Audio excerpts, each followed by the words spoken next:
Hola, ¿qué tal? ¿Cómo estás? Yo soy Efraín Zapata y esto es Ideas sobre Liderazgo, el espacio donde cada semana platicamos sobre todo lo que tiene que ver con liderazgo y compartimos contigo temas y prácticas que te ayudarán a ser mejor cada día, tanto en tu vida personal como profesional. Bienvenido.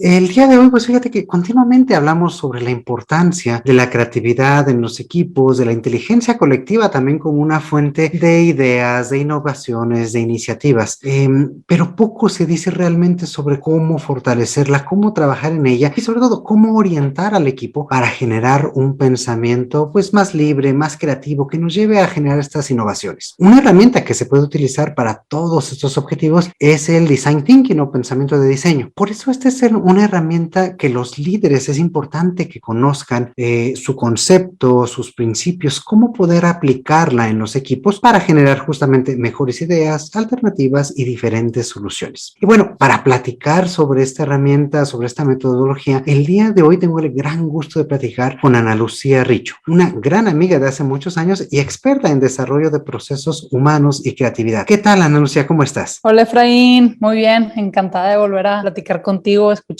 Qué bueno, me da mucho gusto escucharlo y muchísimas gracias por acompañarnos el día de hoy y por adentrarnos en este tema que pues es tan interesante. Y para ello pues yo empezaría por preguntarte, ¿por qué es importante fortalecer la creatividad de los líderes y de sus equipos de trabajo? Antes que pensar en hacer un equipo creativo o tener un equipo creativo, un líder se tendría que enfocar en que el equipo tenga psychological safety. ¿Y por qué me estoy yendo para allá? Porque sin eso entonces la gente o el equipo no va a tener, pues como bien dice el nombre, la seguridad de proponer ideas nuevas. Entonces creo que todo empieza en construir como esta cultura de que el equipo puede ser innovador, de que se puede equivocar, para después poder construir como un equipo creativo e innovador como tal, como bien dices. ¿Y por qué es importante? Bueno, como bien sabemos, cualquier empresa que se quede en el mismo lugar probablemente muere. Entonces, ahorita más que nunca, que estamos como en un entorno súper cambiante, súper volátil, que no sabemos si mañana va a venir o se va a ir un segundo COVID,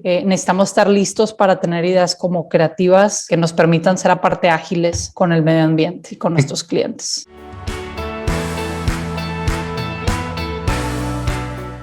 Exactamente, mira, qué bien que empiezas por esta parte de la seguridad psicológica. Es un tema que hemos tocado ya en otras ocasiones aquí en este espacio y creo que es importante esto, ¿no? Que las personas se sientan cómodas y tranquilas de poder expresarse. Al final del día, si yo no tengo esta comodidad, si yo no tengo esta seguridad para poder plantear lo que pienso, a lo mejor puedo tener la mejor idea del mundo, pero pues no la voy a decir por pena, por miedo, justamente por no sentirme cómodo con el líder, con el equipo, ¿no? Sí, de hecho hay algunos estudios interesantes que hablan de dos grandes problemas en las organizaciones y de por qué las ideas pues no llegan a ejecutarse. Sí. Una de ellas es justo esta, la psicología de sentirte seguro con tu equipo, con tu líder, y la segunda es la comunicación. Entonces creo que si tenemos esas dos cosas bien, probablemente vamos a tener un gran equipo, tanto nosotros como el equipo. Hay que desarrollar también al equipo. Claro, bueno, pues dos grandes pilares sobre los cuales podemos desarrollar la creatividad.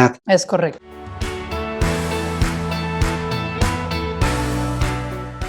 Y bueno, pues habiendo dicho este pequeño preámbulo, ¿qué es ya muy puntualmente hablando el Design Thinking? ¿Es un proceso, una metodología, una moda, una mezcla de todo? ¿Qué es? Yo creería que sí es un poco de una mezcla de todo. Creo que sí estuvo muy de moda hace unos años, honestamente. Sí. Creo que ha ido como bajando un poco su moda, ya sabes, ahora está más este tema de Scrum y otras cosas, las que traen como más así los líderes, pero sí creo que es como una metodología, pero también es un proceso no lineal e iterativo. Entonces podemos decir que es una mezcla, o que la definición es una mezcla de esas cosas. Exactamente, y creo, bueno, dices una mezcla de todo, finalmente sí fue una moda, pero yo creo que permanece porque tiene cierta relevancia, tiene pues fundamentos que todavía lo hacen útiles, ¿no? O sea, ahí es donde creo que rompe un poquito el esquema de ser una moda pasajera, sino pues es a lo mejor un tema que tuvo un auge y hoy en día se mantiene porque sigue vigente, ¿no? Me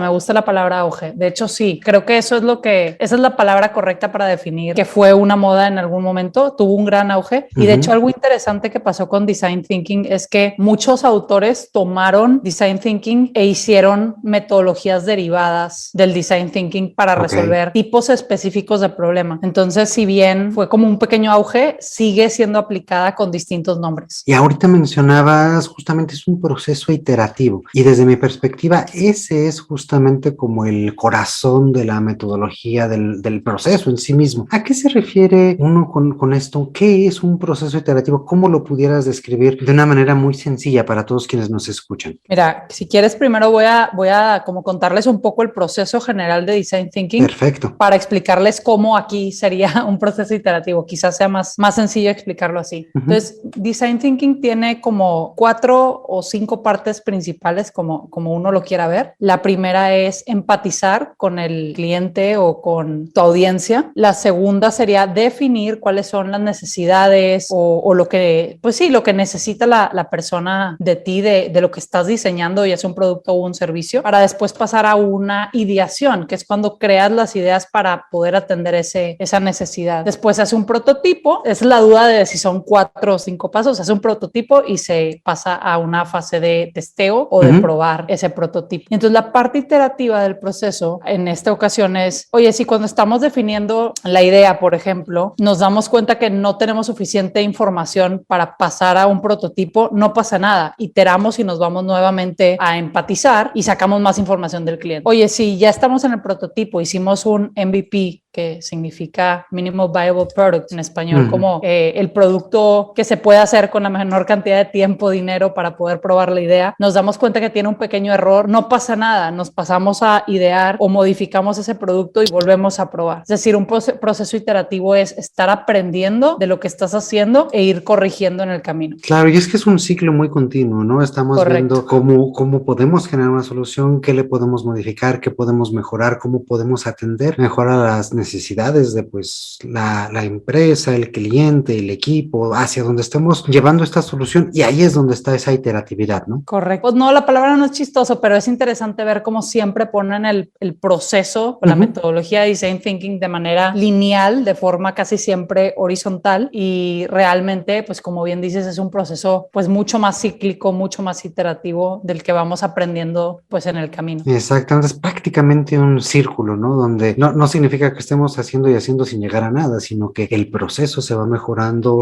las ideas van fluyendo y pues esto genera mayor fortaleza en el equipo. De acuerdo contigo.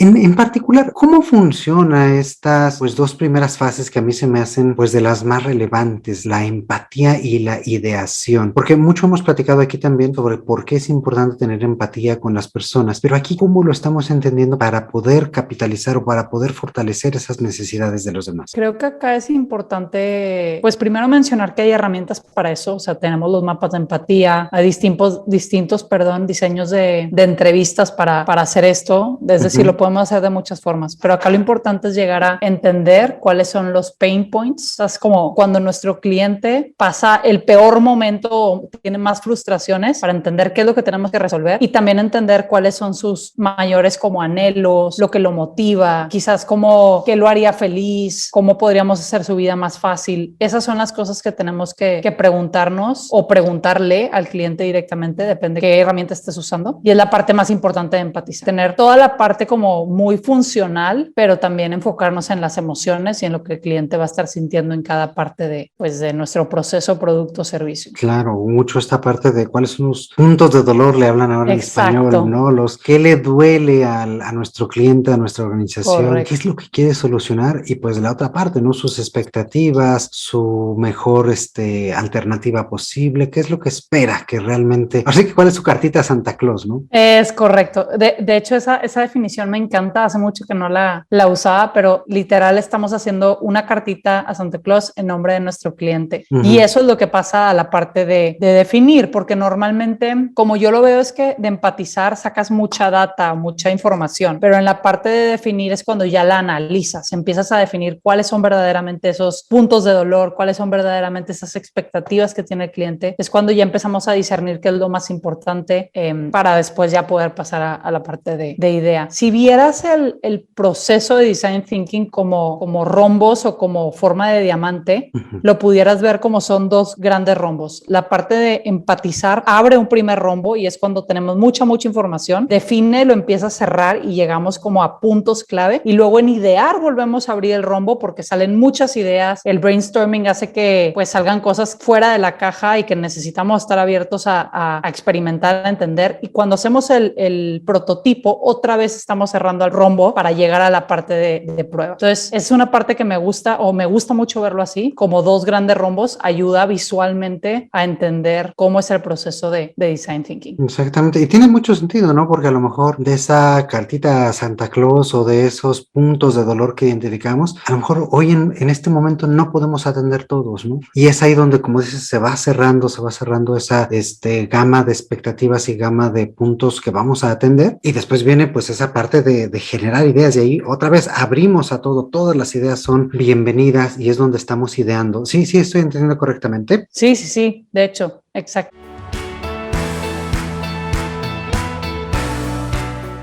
Y bueno, ya estamos en esta parte de la ideación. Allí, ¿cómo le abrimos? ¿Cómo podemos sacar mejores ideas de nuestro equipo, de nuestros colaboradores? Sabes que hay muchas teorías, hay muchas corrientes de cómo debería de ser un brainstorming correcto o el mejor tipo de brainstorming. Y la verdad no tengo una respuesta concreta, o sea, para cada equipo será diferente, pero lo que a mí mejor me ha funcionado es que primero cada quien lo haga por separado, es decir, un brainstorming individual en el que cada quien anote sus ideas o haga dibujos o quizás por medio de un cómic, depende mucho del equipo el cómo se haga este brainstorming, para después compartir con el equipo las ideas individuales, y de ahí se genera un segundo brainstorming, es decir, las personas con las ideas de otros normalmente crean nuevas ideas en su cabeza. Entonces por eso aprovechamos dos fases de brainstorming, y en una tercera fase ya se hace como un brainstorming de las ideas que se generaron por las ideas de los otros compañeros. No sé si me di a entender o lo expliqué de una forma muy rebuscada.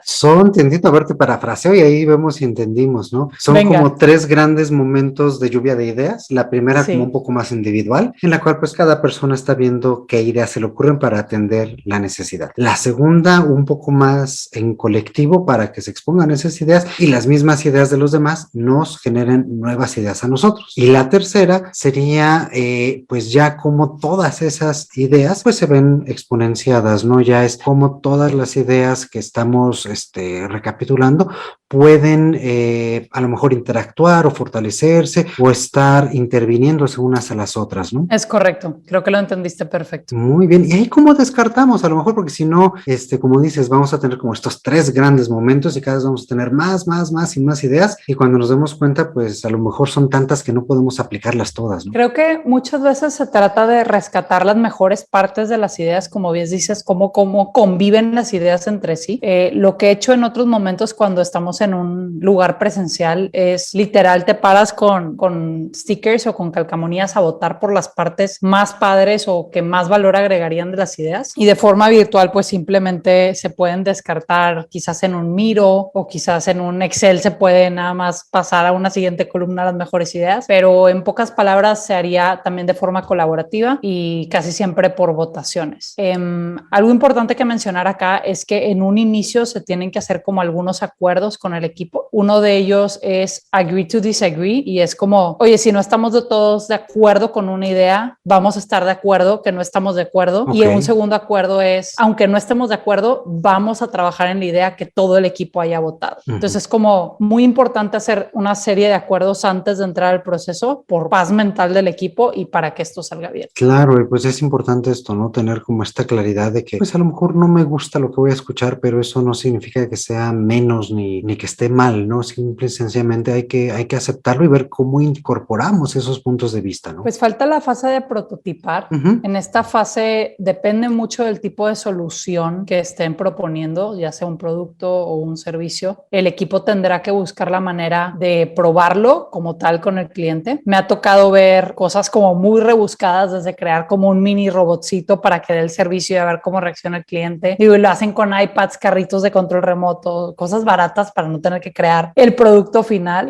O me ha tocado ver, oye, estamos creando una página de internet, entonces lo que hace la gente es quizás en un PowerPoint por medio de hyperlinks hacer como lo que sería esa página, y luego por medio de no sé, van a una biblioteca o a una cafetería y le piden a personas que prueben el producto sin darles más contexto, y ya pues lo observan, hacen anotaciones, y justo aquí es donde viene el proceso iterativo para crear el producto final. Claro, ¿no? Regresarnos a ver qué es lo que está funcionando, qué es lo que no está funcionando tan bien, y ahí pues volver a prototipar, ¿no? Es correcto. Una empresa que lo hace muy bien, o sea, si alguien quiere aprender como más del tema, es IDEO, IDEO. Ellos son como los genios expertos en creatividad y en design thinking. Hay casos muy padres en los que se pueden dar una idea de cómo se ven estos prototipos. Creo yo que es el lugar del proceso en donde más difícil es entender lo que tienes que hacer, y ellos tienen ejemplos muy padres al respecto.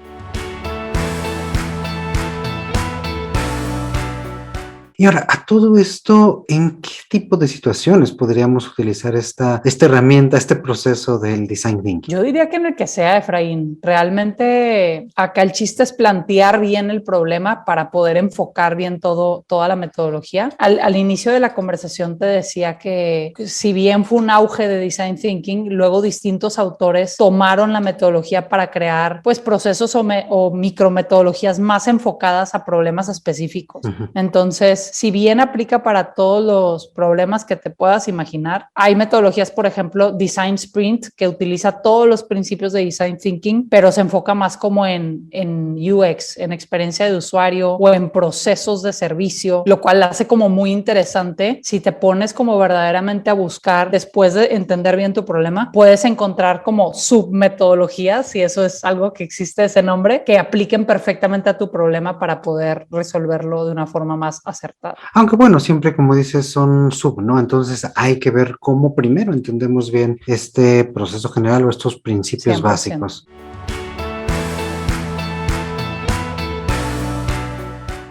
Y ahora, este tipo de metodología, de herramientas de creatividad, ¿qué tan probado o no probado está que realmente funcionan, que realmente agregan algún tipo de valor? ¿Hay alguna estadística que nos indique qué tipo de beneficios o resultados pueden aportar a un negocio, a una organización? De hecho, sí hay muchas formas de medir cómo este tipo de procesos aporta o tiene un retorno de inversión en la organización o en la empresa. Se mide en cada uno diferente, tú decides lo que vas a medir, pero por ejemplo IDEO, que es una como empresa muy reconocida por este tipo de procesos, en estos mismos casos de éxito que les comentaba, mencionan el ahorro o el tipo de ganancias que han ingresado gracias al proceso de design thinking que tuvieron y a la idea que salió de ahí. Entonces, si bien no hay yo en lo personal no conozco una estadística que hable de este porcentaje de empresas se ha beneficiado de la metodología, sí por proyectos puedes saber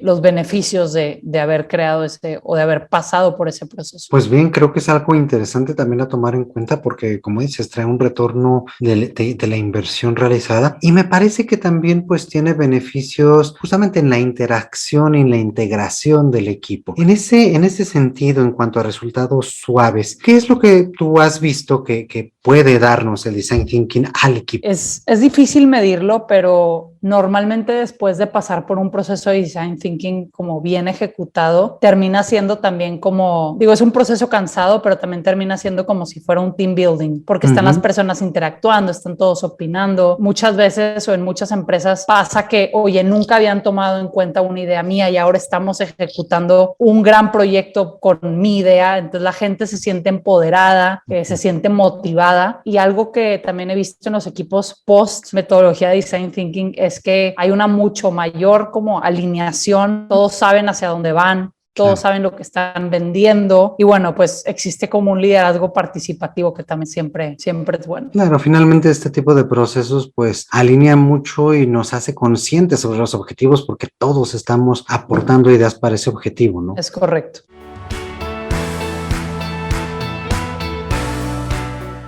Ahora, en esta última parte de desarrollo para el equipo y para cómo nos podemos beneficiar de este tipo de metodología, ¿qué habilidades consideras que son también las que aporta al equipo? Hablábamos al inicio, ¿no? Acerca de pues toda esta parte de confianza, toda esta parte de seguridad psicológica. ¿Qué otras habilidades le ayuda al desarrollarse en el equipo? Definitivamente la creatividad como tal, la comunicación. La gente se da cuenta muchas veces que quizás la manera en la que están comunicando la idea no era la correcta o la forma de explicar algo hace que la gente no lo entienda. Usualmente existe mucha frustración durante el proceso por ese tipo de cosas, pero al final terminan aprendiendo a comunicar lo mismo de distintas maneras. Por ejemplo, también definitivamente se desarrolla la misma seguridad psicológica de la que hablábamos. Qué interesante todo esto que nos comentas. Creo que abre muchas oportunidades y sobre todo muchas formas distintas de ver cómo una herramienta pues no nada más nos aporta para generar ideas y creatividad, sino que realmente puede darle la vuelta a un equipo y que me parece que no es lo mismo un equipo antes y después de este tipo de metodologías, ¿no te parece? No, sí, totalmente de acuerdo, 100%.